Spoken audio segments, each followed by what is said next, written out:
আসসালামু আলাইকুম গাইস, কেমন আছেন আপনারা সবাই? আপনাদের জন্য আমি আজকে কুলি পিঠা রেসিপি নিয়ে আসছি। নারকেল দিয়ে আজকে কুলি পিঠা বানাবো। তো দেখুন, প্রথম সুন্দর করে পানিটা বলকাইছি, একটু লবণ দিয়ে দিছি, স্বাদ মতো লবণ দিয়ে আমি এখানে দেখুন সুন্দর করে চালের গুঁড়োটা দিয়ে দিলাম। আর চালের গুঁড়োটা সুন্দর মতন দিয়ে তারপরে কিন্তু ভালো করে কাই করে নিমু, যাতে সুন্দরভাবে কাই করা হয় চালের গুঁড়িটা। আর চালের গুঁড়িটা সুন্দর করে লাড়াচাড়া দিয়ে তারপরে কিন্তু আমি একটা চুলার আঁচটা কমায় একটু ডাইকা রেখে দেবো। আর যখন চালের গুঁড়োটা হয়ে গেছে এক সাইডে রাইখা আমি দেখুন এখানে নারকেল দিয়ে দিলাম। তো নারকেলটা আমি সুন্দর করে নারকেলের পুর বানাই নেবো সুন্দর মতন। তো নারকেলটা দেখুন চুলার মধ্যে, চুলাটা এখনও ধরাই নেই, কিন্তু চুলার উপরে রাইখা তারপরে কিন্তু দেখুন চুলাটা ধরাই দিছি। এখন ধরাই দিয়ে আমি এই চামচটা দিয়ে 2 চামচ গুড় দিয়ে দিলাম। এটা কিন্তু দেশি গুড়, টাটকা গুড় এটা।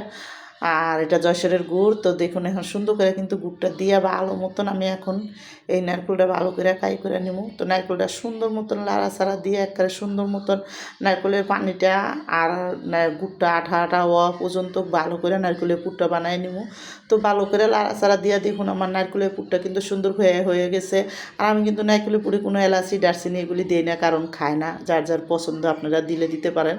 তো দেখুন এখানে সুন্দর করে কাই করা যখন হয়ে গেছে রাইখা আমি গরম গরম আটাটা এখন ঢাকনাটা খুললে সুন্দর মতো একটু পানির ভিতরে হাত দিয়ে সুন্দর করে আটাটারে আমি মইত্যা নিব। তো আটাটা ভালো করে মইত্যা তারপরে কিন্তু করবো, আটাটা গরম গরমই মতবেন যাতে সুন্দরভাবে আটাটা মতো হয়।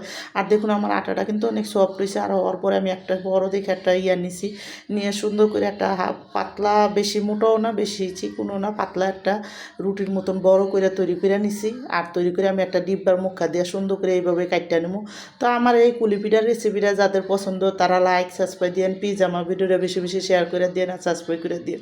আর এইভাবে একবার হলো পিঠা বানায় খেয়ে দেখেন, অনেক মজা লাগে। আর এই পিঠাটা কিন্তু আপনি বানাইয়া ওজন করেও রাখতে পারবেন। তো আমি কিন্তু দেখুন এখানে বেশি করে পিঠা পুর সুন্দর করে ঢুকাইয়া তারপরে কিন্তু পিঠাটি ভালো করে এইভাবে করে বানায় নিতেছি। তো সুন্দর মতন মুখটারি আটকায় রাখতে হইব। তো এইভাবে করে আমি 4টা পিঠা আপনাদের বানায় দেখাইতেছি। তো আমি কিন্তু ভিতরে পুর ঢুকা সুন্দর মতন পিঠাটি এইভাবে করে আমি বানাবো। তো আমি এখানে অনেকটি পিঠা বানাবো, বানায় অনেকটি ফ্রোজেন করে রেখে দেবো।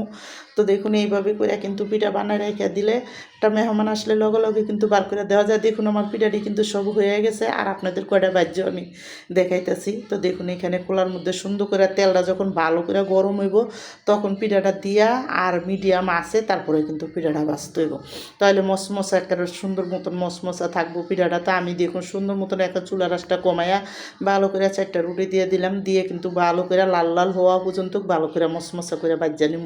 তো আমার পিঠাটা কিন্তু দেখুন এদিকে যখন 4টা হয়ে গেছে তো আমি আরও 3টা পিঠা দিয়ে দিছি। তো দেখুন আমার পিঠাটি কিন্তু সুন্দরভাবে হয়েছে আর অনেক সুন্দর মশমশা হয়েছে। দেখুন হাত দিয়ে ধরলেই ফুলে যায় বানান।